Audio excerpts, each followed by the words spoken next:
Sure that your cameras were on? Okay. Sorry about that. This is the console that appears on your desktops. The green hash mark there is near the orange arrow. That's your minimize, maximize arrow. So while you're watching the webinar, you want to have that minimized. But to type a question, you're going to have to maximize it. Bring it back out by clicking on the orange arrow. Down here near the bottom left hash mark, that's where you type your questions. Be sure to send here near the turquoise hash mark on the right side. And that is, that's pretty much it. So without further ado, let's get going here and get to the gist of the webinar. Before we get started, though, here are the speakers for today's webinar. First, we have Fred Stacy. Fred is the Chief Operating Officer for the Call Center Corporation. Fred's held numerous senior operating positions in software and technology, both in the U.S. and internationally. He's got a significant background in building and managing training groups and was responsible for the creation and build-out of various corporate university training programs. He's spoken at national motivation and leadership events and has authored a book, Cut Out the Garbage, that focuses on call center sales management. Next we have Sherry. Sherry Springer is the Senior Vice President of Sales for Voice One. She's managed Fortune 500 company portfolios during her extensive sales career. Sherry was Director of North American Sales for Mock America, Senior Account Exec with Touchstar Software, and several other software and technology firms. We're proud to have Sherry on the staff. She's a great sales leader. Adrian Greenholtz is the Marketing Director for various marketing campaigns that are tailored to specific products that the Call Center Corporation provides to the U.S. market. Adrian's been with the Call Center Corporation for almost a year, pretty much since its inception, actually, a year ago, and has become particularly acquainted with mobile marketing. She came to the Call Center Corporation from the University of Denver, where she received her BS in Business Administration. All, thank you very much for being here, and take it away. Well, great. Thank you, Phil, for the introductions, and I want to thank you all for coming to our webinar today. Before we get started with the actual misconceptions of messaging, I would just like to do a brief overview of what messaging technology is available in today's world. As we all know, broadcast messaging, refers to sometimes as robo-dialing. That's where you just drop an automated message to someone either in person or through a voicemail. Everybody knows those types of calls. Some features that you can do within broadcast messaging is you can press 1 to have the recipient of the call press 1 to actually speak with a live agent. You can actually take surveys on the phone where you can ask them using their DTMF keys on their phones to reply to survey questions. Yes, press yes for 1 and press 2 for no. You can do polling for political campaigns, and there's a lot of other features you can do with broadcast messaging. Another type of messaging that we have in our technology world today is mobile text messaging, or SMS. This is becoming a growing technology in our industry, and that's one of our messaging technologies we're going to speak about today. One of the latest and greatest technologies out there today is called Ringless voicemail. This is where it drops a voicemail into your cell phone without ever ringing your phone. It's a good technology to use because voicemail or mobile phones are mobile. You really don't know where in the world that mobile phone is. So it's an inintrusive way to leave a voicemail without ringing the phone. We also have mobile websites. This also is a growing technology to drive customers or clients to websites to increase your traffic. That's another technology we're going to talk about today. Mobile micro donation sites. With all the things that have been going on in the world today, I'm sure you've seen text 72727 for disaster relief for Red Cross. You have to be a 501c3 organization to be able to do this. There are other sites that we can do for mobile donation sites where they actually enter a credit card directly into the mobile site, which is not considered a micro-donation site. QR codes are those little fuzzy boxes that we see on all our advertising today. People can scan that QR code with their smartphone, and it will direct them to websites, it will direct them to mobile coupons, and do things like that. Keyword is when you text a keyword, you're kind of like opting in to a group. In other words, I want to continue to hear back from you, and that technology is being used a lot today.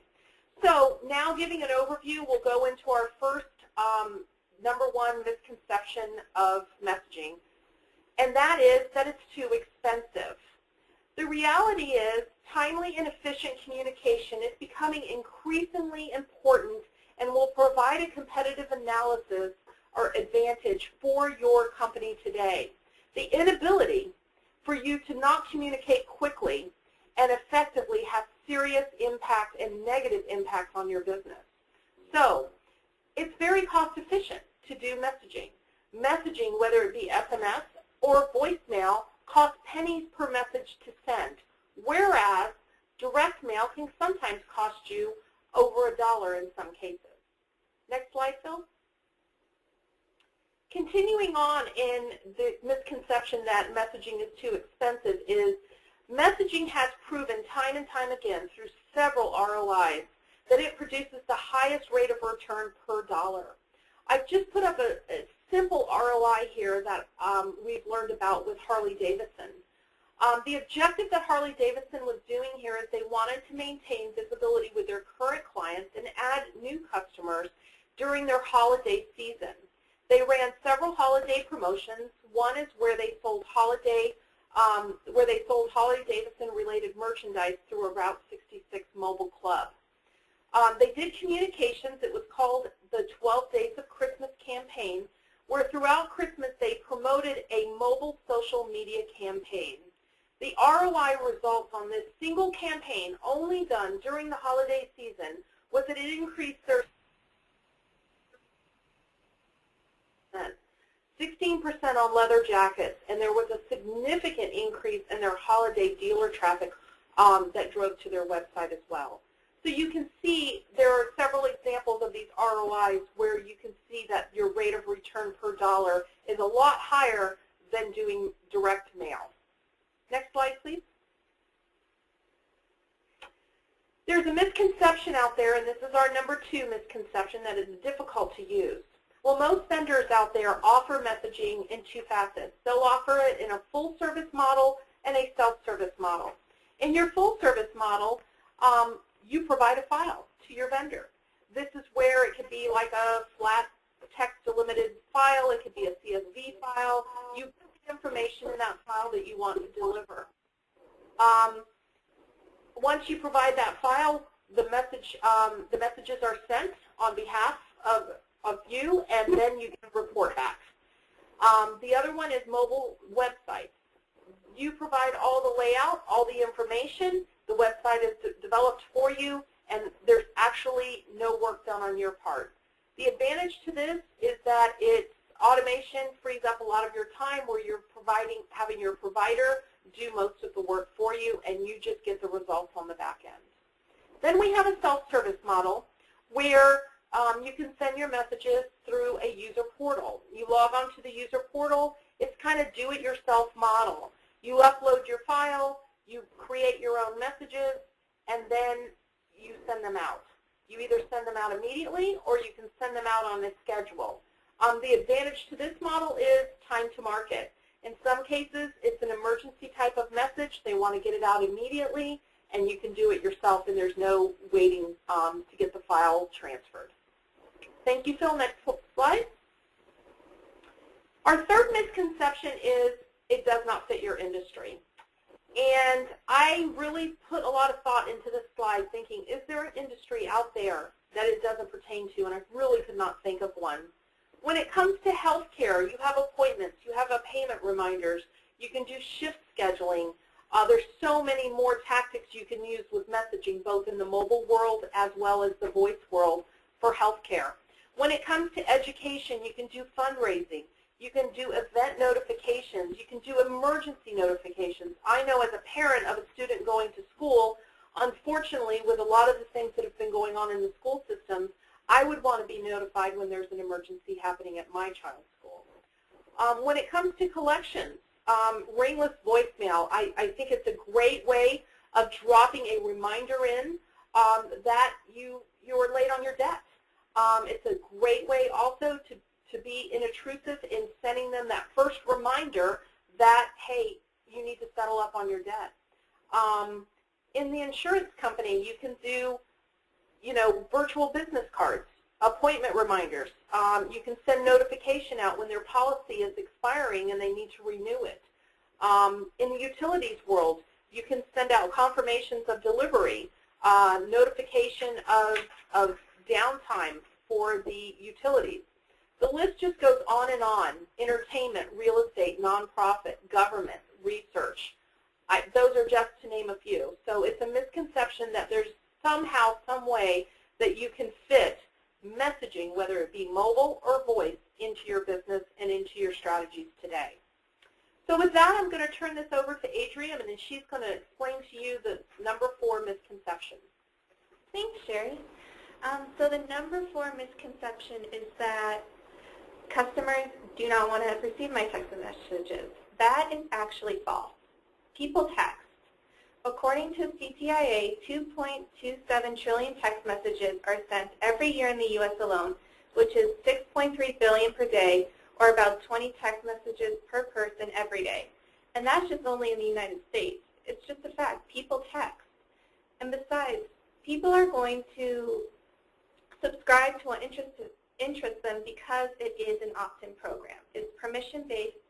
People are going to subscribe to what interests them.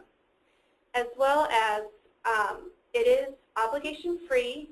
It's non-intrusive. Messaging, people don't have to respond right away, although it is highly encouraged. And best part, you can text directly to a person's phone number, and they get the information they want to hear. All right. Next slide, please, Phil. Number 5, messaging is not targeted. Again, false. Because you're texting directly to your customer's phone number, it is the most highly targeted form of communication. You are connecting directly with your customer, and they are going to see your messages. It also produces higher redemption rates. It's on average 10 times higher than paper tactics, and it builds lists that produce immediate sales. For example, McDonald's was able to deliver a 2-to-1 ROA. And bottom line, it's the closest a marketer can get to the customer. Next slide, please. Number 6, mobile marketing is only for millennials. Well, no, everyone texts. Like I talked about before in the U.S., how there were 2.27 trillion text messages sent every day. That's more than just the millennial generation. I can guarantee you that. It is the fastest growing market with people over the age of 40, and over half of the individuals using mobile technology are over the age of 35. Think about it. When you leave the house every day, what do you take? You take your cell phone, you take your car keys, and you take a wallet. Cell phone is, it's just, you have to have it. You have it every day, and it's growing to be more and more of a necessity. Over 4 million texts are sent by all demographics each day. And just thinking about it, just as an example, it's really growing fast with moms, with that demographic, especially because when they're shopping, they're using their phones. It's a tool. They use it to know where the best prices are. They use it for coupons, to buy diapers, to buy school supplies, to buy clothes for their kids.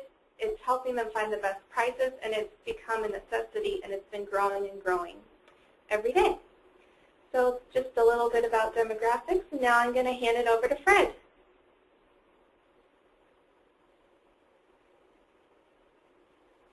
Fred, you're muted. Can't hear you, Fred. Oh, of course. Of course. I apologize. So thank you, Adrienne, and thank you, Sherry. So number 7, messaging is only for big companies. With today's technology, companies of any size can utilize messaging. As Sherry touched on, it's a very cost-effective method. As Adrian spoke to, the demographics are all there on the messaging and the mobile side. Some of the things that companies like to utilize, even small or large, that they can do to engage their customers is birthday reminders, reward programs. You know, there's a laundry list of different types of things, and Sherry went through some of them as she was going through some of the industries. The bottom line, when it comes down to it, big or small, messaging is a critical piece to any marketer's, or should be a critical tool to any marketer's strategies. Your message can be delivered in the method in which your customers want to be engaged. In today's world, you know, to the outside callers or to the call centers and groups that are used to contacting customers over the phone, they're finding that contact rates are reducing significantly as time goes on, and this has been an ongoing trend for quite some time. Voice is still critical when it comes to live agent communications. However, things like Ringless voicemail, you know, is a great way to get your message out to your audience via voice. Text message, some of the stuff that Adrian was touching on is a critical part also. With the demographics that are coming up in the teenage and early 20s, these people are glued to their phones. That's what they use to communicate, and they actually prefer that method of communication over any other. To get a person on the phone is becoming more and more difficult.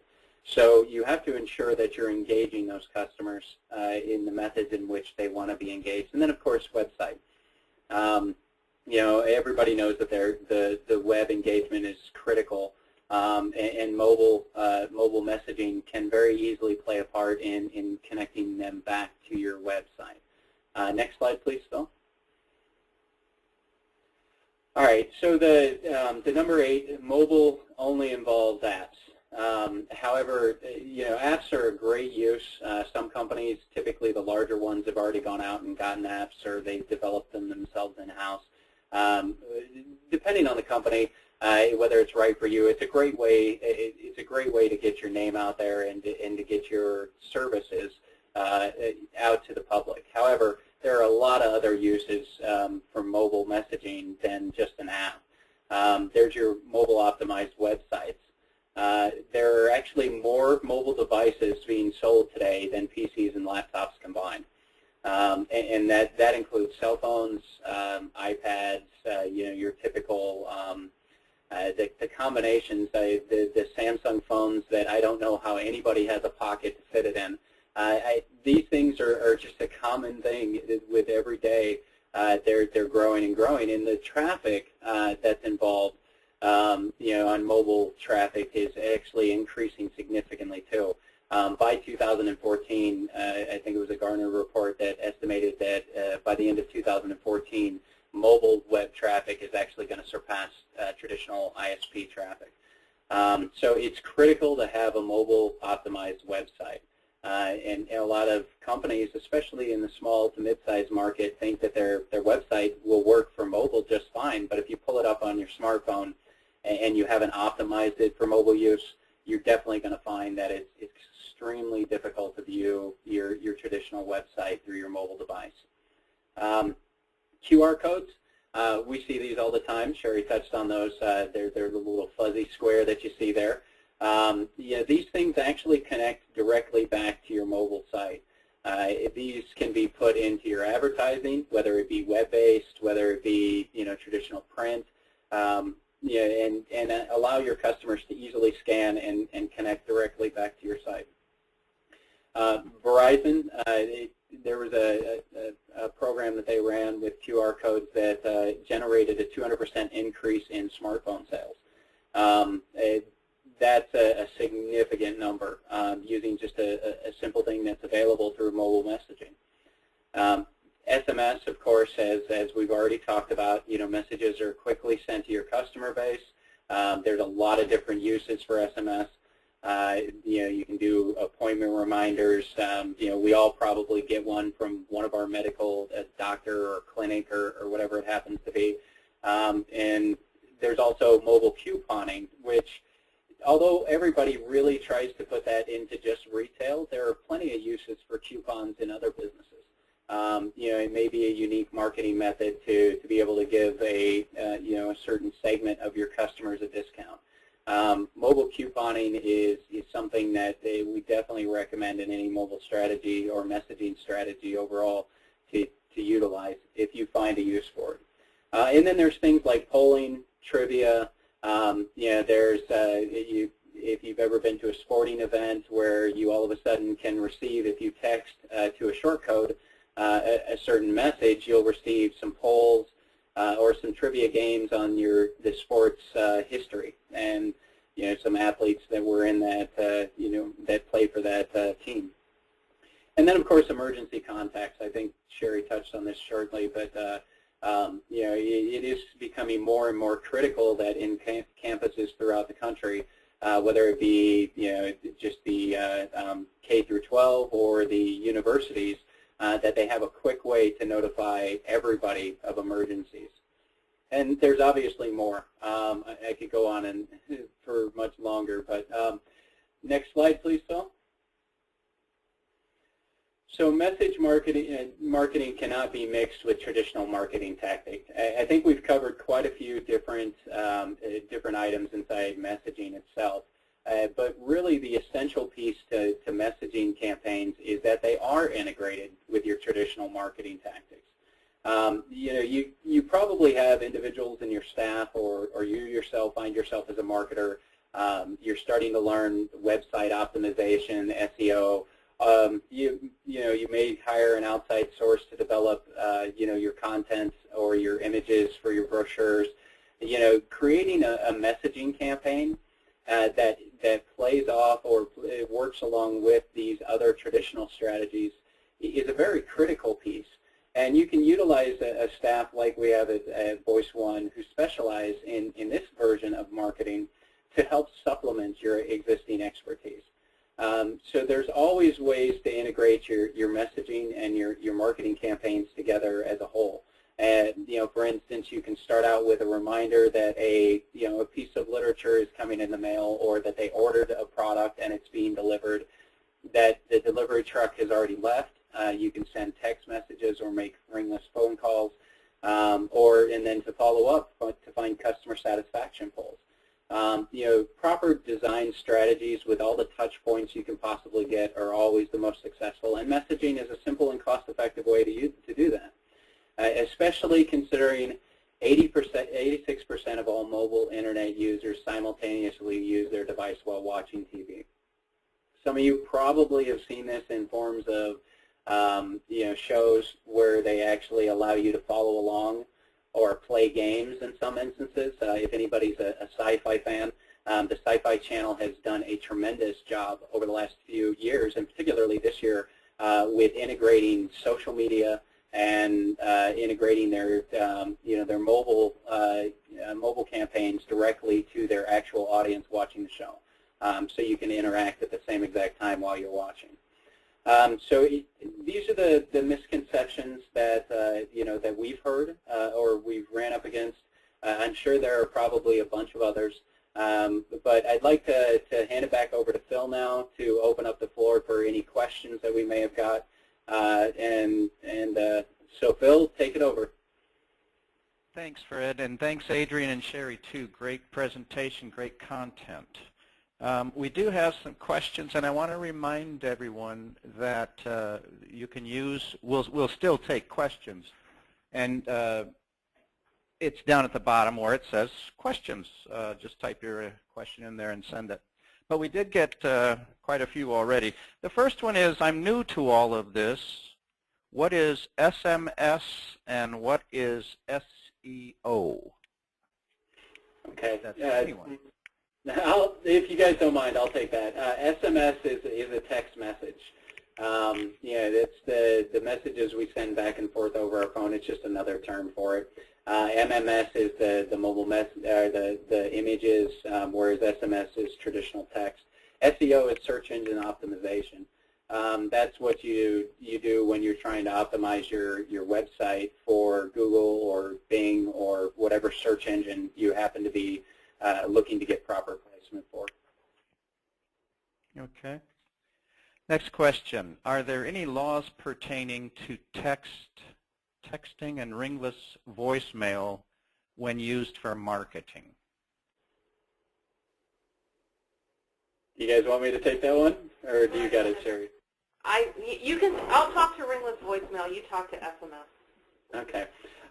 With SMS messaging, the FCC is very clear about this. When you're sending text messages, you have to have opt-in, and not only that, but they require a double opt-in process. These are things that we always suggest when you're talking about from a legal standpoint. You talk with your own personal legal counsel. We clearly, as a technology provider, can provide the tools to utilize it, but just like any tool, it has to be used properly. So we do highly suggest that you speak with your own legal representation to find out if this is something. And we do suggest you start building your opt-in list today if you haven't already. When it comes to ringless voicemail, the only thing that ringless does is doesn't ring your phone. So the laws still pertain if the phone rings or not. So with your TCPA and your FDCPA, whether it be you calling on debt collection or if you're calling soliciting from marketing, you still have to follow the same rules, whether it's voicemail that rings your phone or if you're dropping a voicemail that doesn't. So the rules still apply. Great. All right, and Fred, just tailing in, what do you mean by building an opt-in list? Just if you could explain that a little further. Absolutely. Most organizations, whether there's we worked with universities or businesses, they're adding the language into their contracts already or into their acceptance online that the customers are allowed to check a box and opt in to be able to allow that company or to communicate via text. The reason why, as we all know, early on in cell phone and texting, we got charged as consumers for text messages. Clearly the FCC is going to protect anything that is involuntary for a consumer if they are charged for it. So by building in an opt-in list and getting people to verify and say, yes, I am willing to accept text messages from you from a marketing purpose, that's a critical piece of a strategy. And whether you're doing text messaging today or whether you're going to do it in the future, the sooner you start collecting your opt-ins and starting to prepare that list, the better off you're going to be. Okay. Adrian, this one's for you. I want to convince my CEO to use texting for marketing. Can I get a copy of your statistics to show her? Sure. We can provide a copy of our slides at the end of the presentation and just email us, ask us, and that way you can see all the statistics that we provided. Okay, great. And we are recording this session, everyone. So we'll make our slides, including Adrian's stats, and the recording available on our website at the Call Center Corp, and click under the Products tabs for Voice One. Actually, for webinars, there's a tab out there too. The next question is, how long does it take to get set up for ringless voicemail? I have a campaign that you just made me think of that would work with this. I'll take that one. Ringless voicemail can be set up really within 24 hours. It's just a matter of understanding exactly what message you want to leave. We can provide, or any vendor can provide the voice talent. We provide the voice talent, or you can record your own message.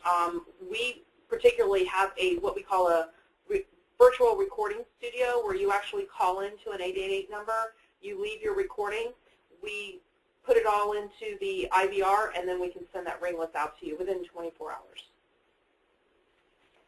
All right, next question. Thank you, Sherry. Can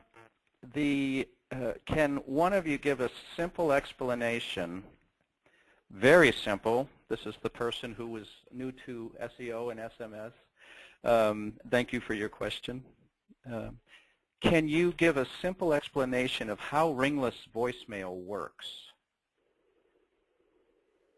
And I think she might be asking, let me just follow up on that. We want to make sure that the Ringless voicemail doesn't ring in the middle of the night, of course. I think that might be the gist of her question. As far as how it works on the back end, that's proprietary and confidential. I will be completely honest with that. But I can address how it works. It drops a voicemail message into your cell phone, and you will just appear on your cell phone that you have a message. And if you go back to your envelope information, it will actually tell you when the voicemail was dropped in and from what phone number. So as far as how it works technically, that's proprietary and confidential, and honestly, from a sales point of view, I don't really understand it all myself. So that's exactly how it does. It just appears on your cell phone with a little icon that you have a voicemail, and the phone never rang. I didn't believe it either until I saw it on my own cell phone. And okay, Fred, you had something. Yeah, I wanted to add something. To answer what you were alluding to, Phil, which is basically the calling times, as Sherry mentioned before, it still follows under the same guidelines as any other call. You still have to follow all the rules and regulations based upon time to call, depending on what you're doing. So, you know, it is critical that, you know, I just wanted to make sure that's very clear. Ringless is not a way to get around or skirt the laws at all. It's just another method, and it's one that a lot of people have found successful because they feel it's a less intrusive way to drop that message onto a voicemail. I like the sounds of Ringless voicemail. I've gotten messages past the legal times from different companies, and so I like Ringless. It's something I can listen to after dinner, if you will. All right, next question. What does a company need to do to create a mobile website? It's a two-part question. The second part is it the same content as our website is now in just a different format? Okay, so I suppose I'll take this one too. It's more of how you do it. So a mobile website, first of all, from a content standpoint, typically is not the same content. It's optimized for viewing on a smaller device or a smaller screen.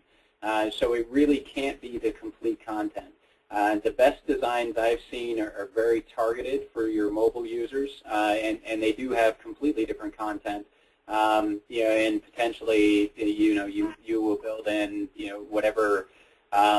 If there's mobile couponing going on, or your mobile strategy is to collect data or get them to opt in on your mobile site, your typical mobile site is not going to be nearly as large, and it's definitely not going to have near the content. So hopefully when you're designing those, you gear them really towards the mobile user and the experience that you want them to have, because knowing that they're not going to have the same experience as viewing it on your laptop.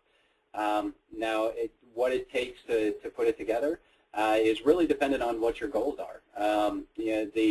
A simple mobile optimized website can be put up within a very short period of time, within a couple of days' time of work and back and forth between design and look and layout and feeling comfortable with going to with putting it live.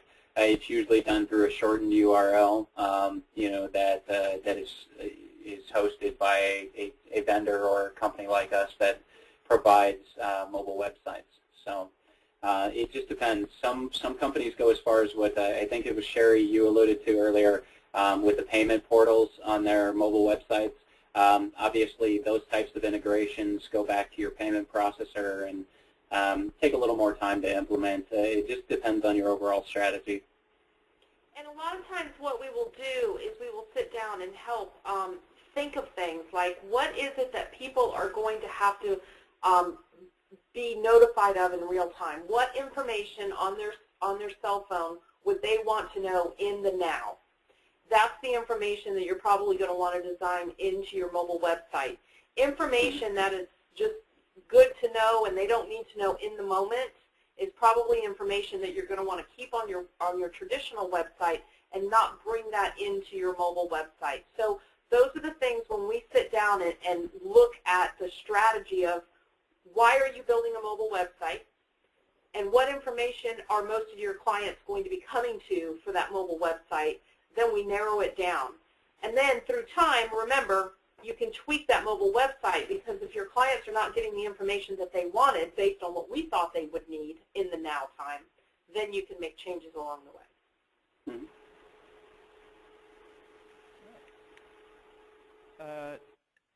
I've got 2 more questions, and then we'll wrap it up if there aren't any more questions. I mean, we like to stick between 45 minutes and an hour, so we're right on schedule, but we can still take some questions, so don't hesitate. I promise not to use your name or put you on camera. What are QR codes, and who comes up with those funny codes? And then LOL. I think that means. QR stands for quick response, and QR codes are designed to do just that. Get information to you quickly and, like I like to call, in the now moment. QR codes can be used from everything of driving your customer to a particular mobile website, driving your customer to a coupon, driving your customer for information. I'm a big user of QR codes when I go to restaurants. I love using them because it gives me information on their wait times and you know how long is it going to take me to get into a restaurant. So if you can sit down and you can think about what you could use a QR code.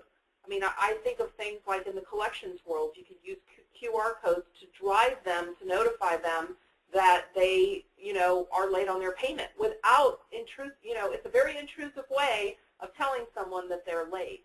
And remember, these QR codes can be included in emails, they can be included in brochures, they can be included in a text. So it's just an easy way for them to get. Fred, do you want to add anything to that? No, that's exactly right. I think we've all seen them, and they've been around for a long time. It's just a lot of people don't recognize what they actually are, and there's a lot more data that can be stored in a QR code. All the blacks and spaces. I mean, they're really there can be a lot of data included in those. So it's I think that's a pretty good definition. I did read an article. I did read an article not too long ago that said the adoption of QR codes has not really been adopted by many people. I think only of mobile users out in the world, maybe with a smartphone too, because not everyone has a smartphone, maybe 24% has adopted the use of QR codes. However, it is a new technology, and I do believe that it will be a technology that will be used more and more into the future. So I just wanted to add that.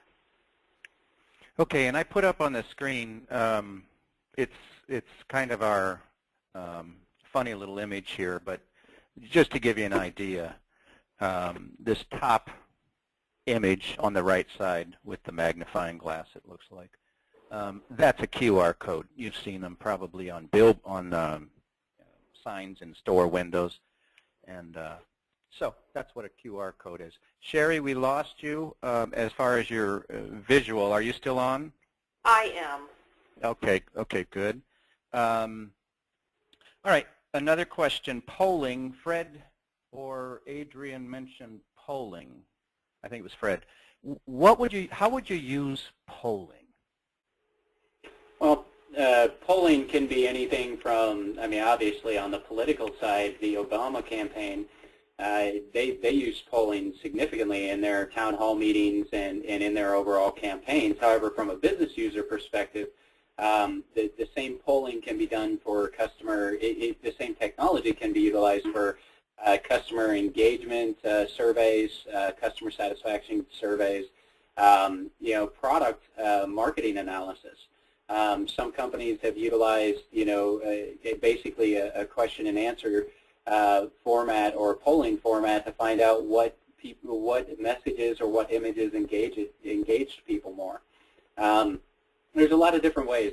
In any scenario where you need to ask a group of people a set of questions that can be answered with a push of a key on a cell phone, can be utilized with that same technology. So there's a significant amount of uses, and I think with some creative thought, I think most businesses can probably figure out a way to utilize it. Okay, and one more question. This is the last one for today. I'm sure there are many factors involved, but can you give us a range of what it might cost to send a ringless voicemail or a text message? Sherry, this one's all you. Yes, it ranges somewhere in the range of 5 to 8 cents a message. That's a lot cheaper than snail mail. The stamp itself is twice that, if not. I don't even know how much a stamp is anymore. But, okay, so 5 to 8 cents. I'm sure there's a lot of different factors. Yeah, it depends upon what kind of message, the length of your message, and it's done on a 30-second increment. That's why I say 5 to 8, so depending upon how long your message is, because it is based on the length of your message. So if you want to know more about our pricing, I would be happy to share with you and get you all of that in writing. Okay. All right. Well, it's 11:45. Well, it's 11:45 somewhere, and 12:45 in other time zones. Thanks to our presenters, Fred, Adrian, Sherry. Good information, good answers, and we appreciate you being here. And then we also appreciate all of you taking time out of your schedule again. So it's time to get back to work. Sorry. And one person is in India. Raul says it's 11:14 p.m. in India. Thank you, Raul. And we're glad to have you here from India. My gosh, that's wonderful. So with that, you've got the numbers on the screen, and we thank you very much. Watch your email for the next in the series of webinars that Voice One does. And we appreciate you very much in what you do. Our job is to help make your job easier. So give us a holler. Thanks so much. Bye-bye. Bye. Thank you.